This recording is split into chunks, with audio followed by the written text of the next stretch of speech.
ఓం నమో భగవతే వాసుదేవాయ. శ్రీమద్ మహాభాగవత కథాసారం.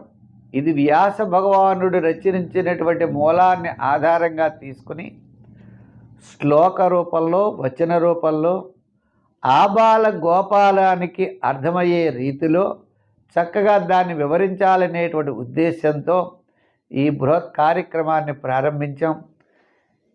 మా ఛానల్, యూట్యూబ్ ఛానల్ ద్వారా ఈ వ్యాస ప్రణీతమైన భాగవత కథాసారం అనేది ప్రసారం చేయడం జరుగుతుంది. ఇది మార్చి 8వ తారీఖు నుంచి కూడా మీకు ప్రేక్షకులందరికీ కూడా ఇది అందివ్వడం జరుగుతుంది. ఈ భాగవతం అనేది వేద సారం, ఒక అమృత ఫలం.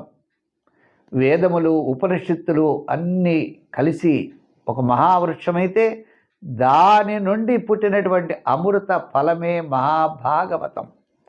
ఆ అమృత రసమైన ఫలాన్ని అందరూ కూడా ఆస్వాదించండి. అమృతాన్ని మనం తాగి ఎంత సంతృప్తి చెందుతారో అమృత రస ఫలాస్వాదం అందరికీ కూడా ఆనందాన్ని కలగజేస్తుంది అనేటువంటి ఉద్దేశంతో ఈ యొక్క కార్యక్రమం అనేది ప్రారంభించడం జరిగింది. కిం శృతై బహుభిః శాస్త్రై పురాణైశ్చ భ్రమావహై. ఎన్నో శాస్త్రాలు, ఎన్నో వేదాలు అన్నీ చదివేశాం, అన్ని పురాణాలు చదివేశాం. వ్యాస భగవానుడే అన్నీ చదివి సంతృప్తి చెందలేక భాగవతాన్ని రాసి ఆయన సంతృప్తి చెందేట. అంచేత ఏకం భాగవతం శాస్త్రం ముక్తి దానేన గర్జతి. నీకు మోక్షాన్ని ఇచ్చేది, శాశ్వత పరిష్కారాన్ని చూపించేది ఈ యొక్క భాగవతమే. జన్మ జన్మలో చేసినటువంటి పాపాలన్నీ తొలగాలి అంటే భాగవతాన్ని నువ్వు ఆశ్రయించాలి.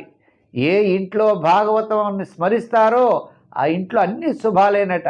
ఆఖరికి భాగవతం పుస్తకం మీద ఒక పుష్పం వేసి స్వామిని స్మరించాలి అన్నారు. ఒక్క శ్లోకమైనా చదవయ్యా. శ్లోకార్థం శ్లోక పాదం వా నిత్యం భాగవతోద్భవం. అంచేత నువ్వు పఠస్వ స్వముఖేనైవ ఇది ఇచ్చేసి పరాంగతిం. నీ కష్టాలు తొలగాలి అంటే నువ్వు భాగవతంలో ఒక్క శ్లోకమైనా రోజు అధ్యయనం చేయాలి, చదవాలి అన్నారు. అంచేత భాగవతం భగవంతుడి యొక్క స్వరూపం, ఆయన యొక్క విజ్ఞానాన్ని తెప్పేదే భాగవతం. అటువంటి భాగవతం మీకు అందరికీ అందిస్తాం. మీరందరూ కూడా తప్పనిసరిగా ఇది మీరు చూస్తూ ఇతరులకు కూడా అందిస్తారని చెప్పి ఆశిస్తూ మళ్ళా మనం మంచి విషయాలతో కలుసుకుందాం. ఈ భాగవతం మార్చి 8వ తారీఖున మా యూట్యూబ్ ఛానల్ ద్వారా విడుదల చేయడం జరుగుతుంది. సర్వే జన సుఖినో భవంతు. స్వస్తి.